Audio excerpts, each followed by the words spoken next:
दोस्तों नमस्कार। ये है मार्गदर्शन फॉर सिविल सर्विसेज। मैं अनुराग चौधरी।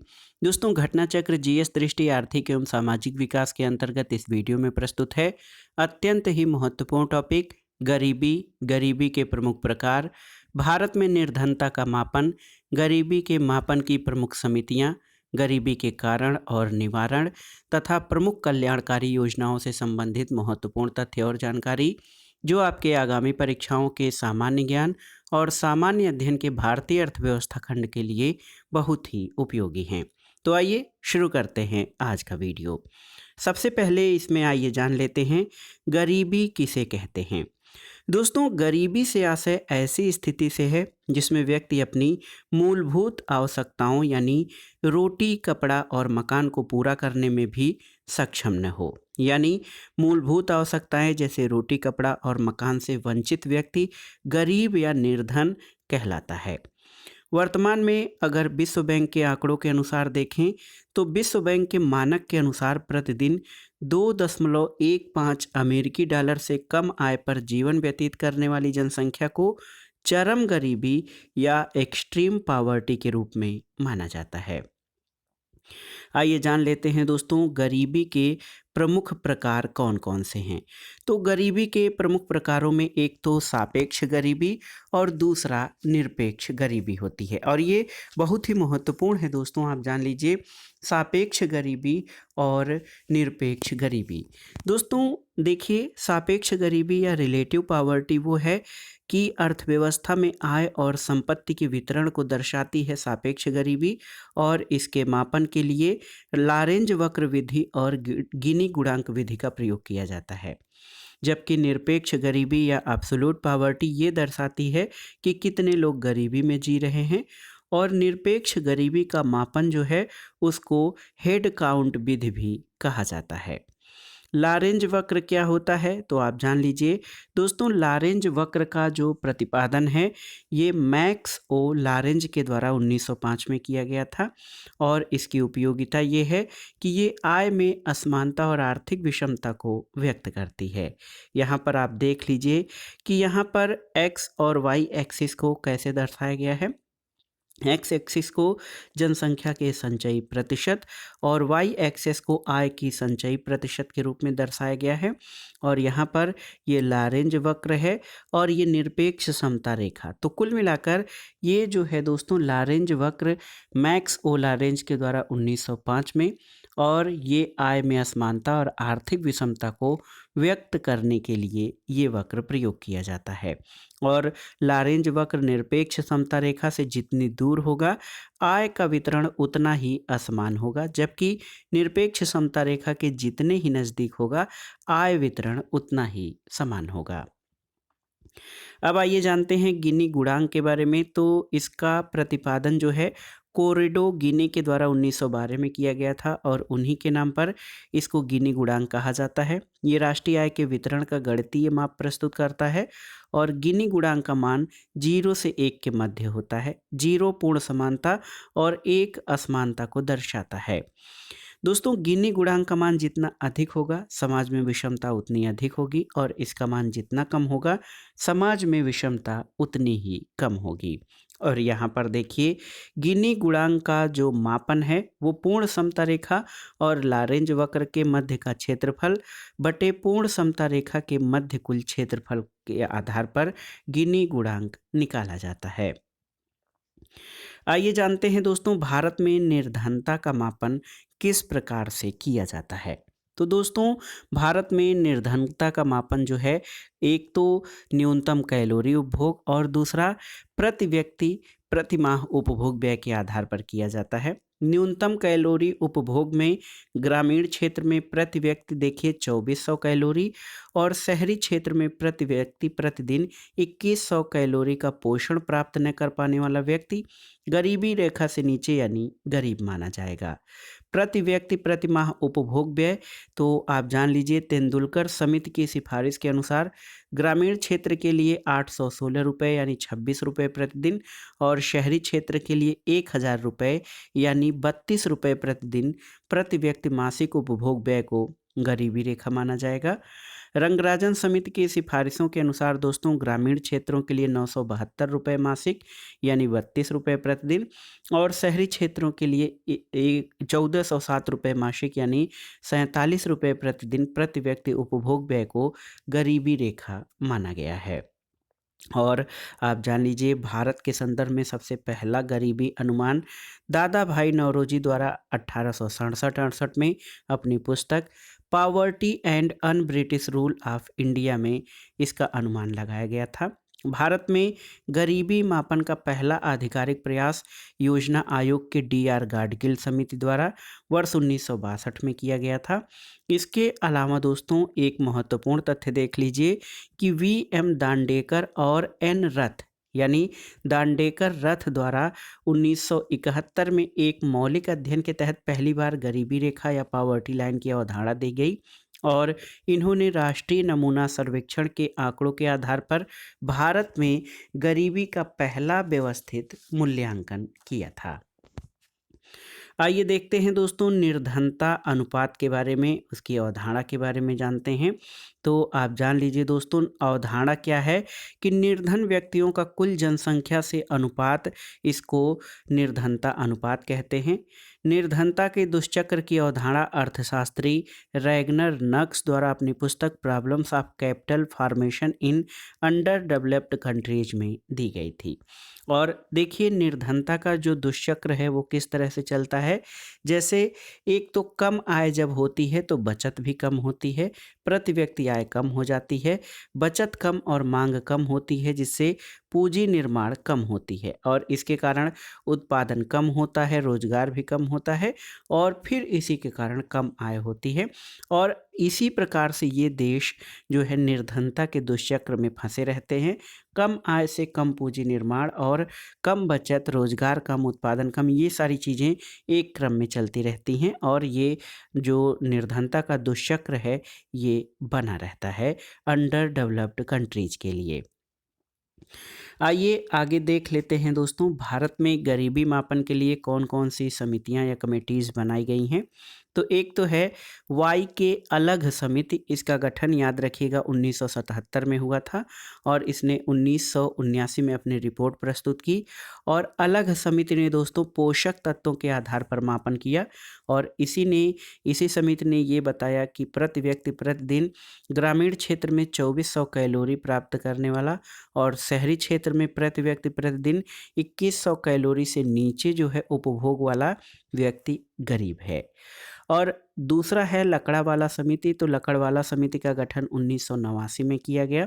इन्होंने अपनी रिपोर्ट 1993 में दी, और ये ग्रामीण क्षेत्र के लिए कृषि श्रमिक उपभोक्ता मूल्य सूचकांक और शहरी क्षेत्र के लिए औद्योगिक श्रमिक उपभोक्ता मूल्य सूचकांक की रिपोर्ट इन्होंने यानी लकड़ावाला समिति ने दिया था।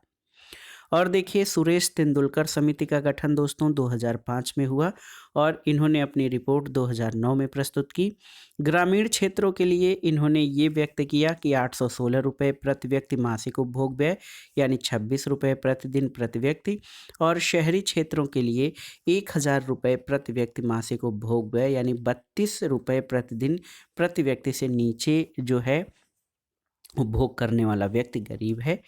सी रंगराजन समिति ने इसमें जो है 2012 में इसका गठन हुआ, 2014 में रिपोर्ट दी। ग्रामीण क्षेत्रों में इन्होंने कहा कि 972 रुपये प्रति व्यक्ति मासिक उपभोग व्यय यानी 32 रुपये प्रतिदिन, और शहरी क्षेत्र के लिए 1407 रुपये प्रति व्यक्ति मासिक उपभोग व्यय यानी 47 रुपये प्रतिदिन प्रति व्यक्ति के नीचे वाला व्यक्ति जो है ये गरीबी रेखा में आएगा, और ये बहुत ही इस व्यय को गरीबी रेखा माना गया। अरविंद पनगढ़िया टास्क फोर्स, इसका गठन 2015 में हुआ। इन्होंने अपनी रिपोर्ट जुलाई 2016 में प्रस्तुत की थी। और दोस्तों रंगराजन प्रविधि के अनुमान MMRP यानी modified mix reference recall period पर आधारित हैं। परीक्षाओं की दृष्टि से कुछ अन्य महत्वपूर्ण प्रश्नों को देखते हैं। पोषण के आधार पर गरीबी रेखा का निर्धारण किसने किया है? वाई के अलग समिति ने। भारत में सर्वाधिक गरीब जनसंख्या वाला राज्य कौन सा है? तो ये उत्तर प्रदेश है। राष्ट्रीय बहुआयामी गरीबी सूचकांक किसके द्वारा जारी किया जाता है? नीति आयोग के द्वारा। और देखिए, गरीबी निवारण के प्रभावपूर्ण अस्त्र के रूप में स्वयं सहायता समूह के विचार को किसने दिया था? मोहम्मद यूनुस ने। और एनएसएसओ के 68वें दौर के आधार पर भारत में जनसंख्या का वह प्रतिशत जो गरीबी रेखा के नीचे जीवन यापन कर रही है, तो ये 21.9% यानी लगभग 22% लोग गरीबी रेखा के नीचे हैं। लारेंज वक्र किससे संबंधित है? तो ये आय की असमानता से संबंधित है। अब आइए दोस्तों, इस चार्ट के माध्यम से देखते हैं कि भारत में गरीबी के कौन कौन से कारण हैं। दोस्तों, एक तो सबसे महत्वपूर्ण देखिए, तीव्र गति से बढ़ती हुई जनसंख्या तक सभी लोगों की आवश्यकताएं पूरी नहीं हो पा रही हैं, संसाधनों की कमी है, ये गरीबी का सबसे बड़ा कारण है। इसके अलावा यहाँ बहुत अधिक जनसंख्या हमारी कृषि क्षेत्र में लगी हुई है, लेकिन कृषि अभी परंपरागत है, पूरी तरह से आधुनिक तौर पर कृषि नहीं की जाती है। अभी परंपरागत कृषि, खाद्य फसलों की कृषि और व्यापारिक फसलों के नए उपजाने के कारण ये कृषि का पिछड़ापन बना हुआ है। कई प्रकार के सामाजिक कारण उत्तरदायी हैं। अशिक्षा, राष्ट्रीय उत्पादन की धीमी वृद्धि, पूंजी की कमी या अपर्याप्तता, विकास की धीमी गति, बेरोजगारी और कीमतों में वृद्धि, ये भारत में गरीबी के प्रमुख कारण हैं। भारत में गरीबी के परिणाम क्या हैं, आप देखिए तो आप जान लीजिए दोस्तों।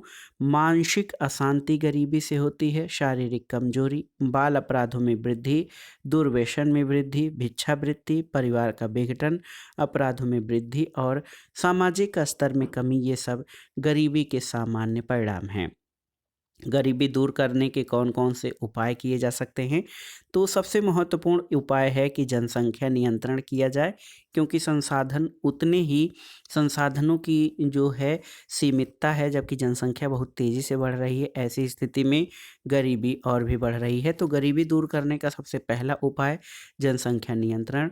ग्रास जो है डोमेस्टिक प्रोडक्ट यानी जीडीपी में वृद्धि किया जाए। कृषि का विकास और कीमत स्तर में स्थिरता तथा आय के वितरण में सुधार, राजकोषीय और कानूनी उपाय के द्वारा गरीबी की न्यूनतम आवश्यकताओं का प्रावधान और शिक्षा में सुधार, ये गरीबी दूर करने के प्रमुख उपाय हैं। अब आइए, गरीबी या निर्धनता को दूर करने के लिए महत्वपूर्ण जो हमारी कल्याणकारी योजनाएं सरकार द्वारा चलाई जा रही हैं, उनके बारे में जान लेते हैं। दोस्तों, अंत्योदय कार्यक्रम ये 1977-78 में गरीबी निवारण के लिए चलाया गया।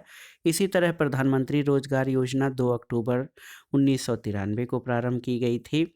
स्वर्ण जयंती शहरी रोजगार योजना 1 दिसंबर 1997 को प्रारंभ हुई। और देखिए, मई 1985 में गरीबों के लिए आवास के लिए इंदिरा आवास योजना प्रारंभ किया गया था। और भारत निर्माण योजना, इसका प्रारंभ दिसंबर 2005 में हुआ। और एक महत्वपूर्ण कल्याणकारी योजना स्वर्ण जयंती ग्राम स्वरोजगार योजना 1999 में लागू किया गया।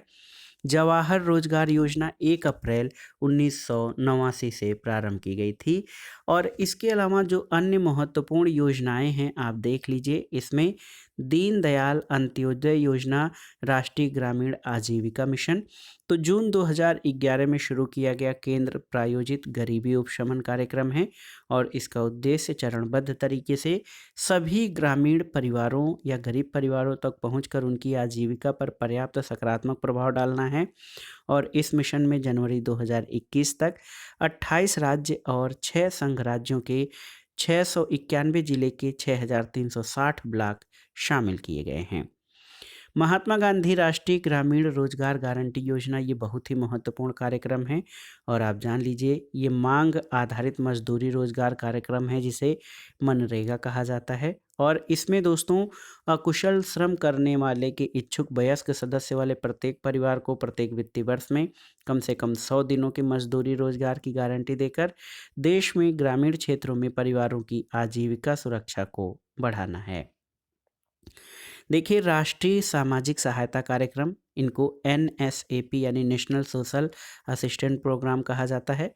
गरीबी रेखा से नीचे जीवन यापन करने वाले यानी BPL परिवारों के बुजुर्ग, विधवा, विकलांगों के लिए और उन परिवारों के मुख्य जीविकोपार्जक की मृत्यु हो जाने के मामले में समाज कल्याण कार्यक्रम है। और ये ग्रामीण और शहरी दोनों क्षेत्रों सहित पूरे देश में कार्यान्वित की जा रही 100% केंद्र प्रायोजित योजना है।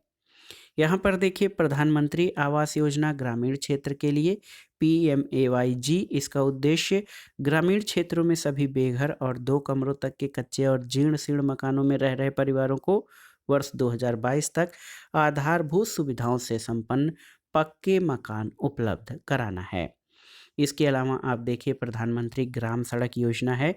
इसको ग्रामीण जन समुदाय को अच्छी गुणवत्ता वाली सड़कें उपलब्ध कराकर उन्हें आधारभूत सेवाओं तक पहुंच प्रदान करके ग्रामीण क्षेत्रों में गरीबी उपशमन के उपाय के रूप में 2000 में शुरू किया गया था प्रधानमंत्री ग्राम सड़क योजना। और PMGSY से ग्रामीण जन समुदाय की बाजार तक पहुंच बढ़ाने और विभिन्न प्रकार के रोजगार के सृजन में मदद मिली है। इस कार्यक्रम की शुरुआत से 28 फरवरी 2021 तक कुल 7,50,896 किलोमीटर लंबी सड़कें स्वीकृत की गई हैं, जिनमें से 6,50,458 किलोमीटर लंबी सड़कों का निर्माण कार्य संपन्न हो चुका है। एक महत्वपूर्ण योजना श्यामा प्रसाद मुखर्जी रूर्बन मिशन है। तो इसके अंतर्गत देश भर में 300 रूर्बन ग्रामीण क्लस्टरों का विकास करने का सरकार का प्रस्ताव है और SPMRM का लक्ष्य गांव के चयनित क्लस्टरों का सर्वांगीण विकास करना है। इस योजना का उद्देश्य समेकित विकास सुनिश्चित करना है, जिससे क्लस्टरों को बढ़ावा देकर गरीबी प्रभावी उपशमन किया जा सके। तो दोस्तों, ये था आज का वीडियो। आर्थिक एवं सामाजिक विकास के अंतर्गत महत्वपूर्ण टॉपिक गरीबी के बारे में ये वीडियो था। इसमें आपने गरीबी के प्रकार, भारत में निर्धनता का मापन, गरीबी मापन के लिए प्रमुख समितियां, गरीबी के कारण, परिणाम और उनके निवारण के उपाय तथा गरीबी निवारण के लिए प्रमुख कल्याणकारी योजनाओं के बारे में इसमें आपने जाना, जो आपके आगामी परीक्षाओं के भारतीय अर्थव्यवस्था खंड के लिए बहुत ही उपयोगी है। आप इन प्रश्नों को तैयार कर लीजिएगा। वीडियो आपको कैसा लगा हमें कमेंट बॉक्स में ज़रूर बताइएगा। वीडियो को लाइक करें, शेयर करें और इस चैनल मार्गदर्शन फॉर सिविल सर्विसेज को सब्सक्राइब करें। वीडियो देखने के लिए धन्यवाद दोस्तों। नमस्कार।